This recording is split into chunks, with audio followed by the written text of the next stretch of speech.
con el doctor Edgardo Buscaglia. En unos días le presentaremos, por supuesto, la entrevista completa y aquí algunos extractos a propósito de esta coyuntura. Le preguntamos sobre la orden ejecutiva para utilizar al ejército contra los cárteles de la droga. No te olvides, Paco, que el tráfico de fentanilo es un tema político electoral en México, muy importante.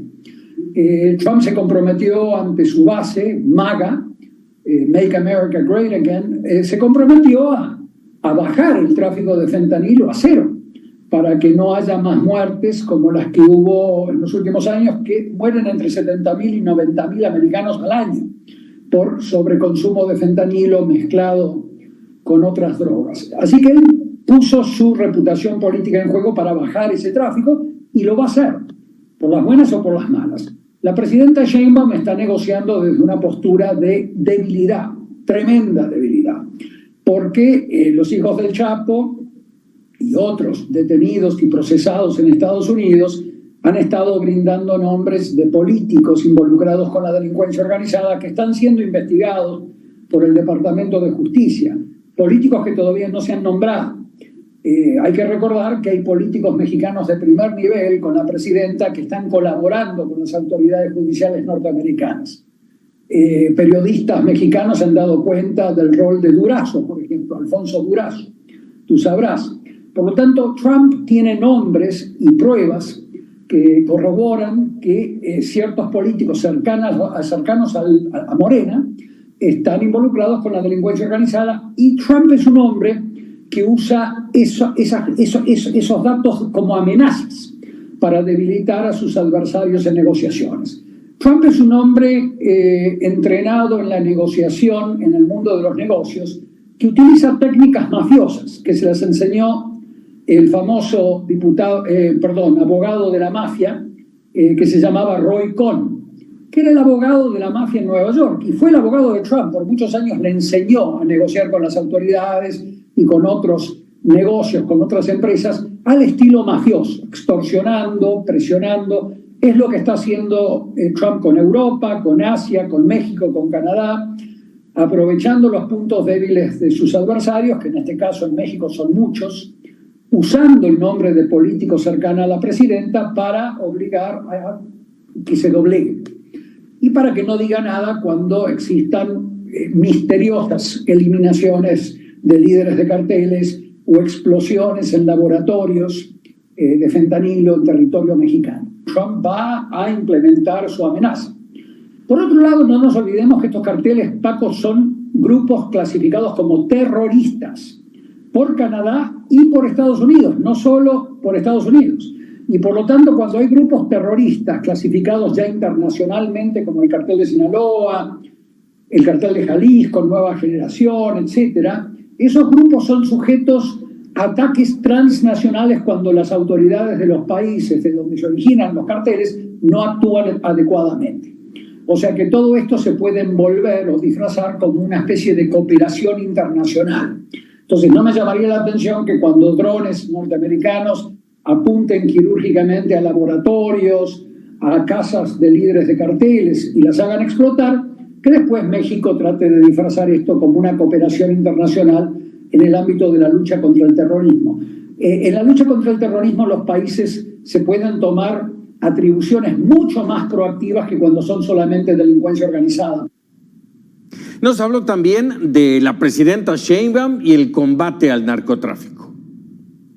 La presidenta Sheinbaum es una presidenta de una mafiocracia que ella heredó, no la creó ella obviamente, es una presidenta de una mafiocracia, un sistema político íntimamente penetrado por la mafia, por la delincuencia organizada mexicana y otras de China, de Albania.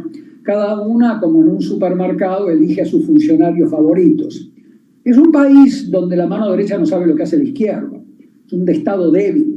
Ella heredó ese estado y lo empeoró con su reforma judicial, porque ahora los jueces son títeres del sistema político y por ende títeres de la delincuencia organizada. Antes eran corrompidos por la delincuencia organizada, ahora lo van a hacer institucionalmente, a través de financiamiento de campañas judiciales, a través de dineros en la colocación de jueces en las listas electorales que van a tener a partir de ahora, donde la delincuencia organizada va a colocar a sus jueces a través de la conformación de listas a dedazo.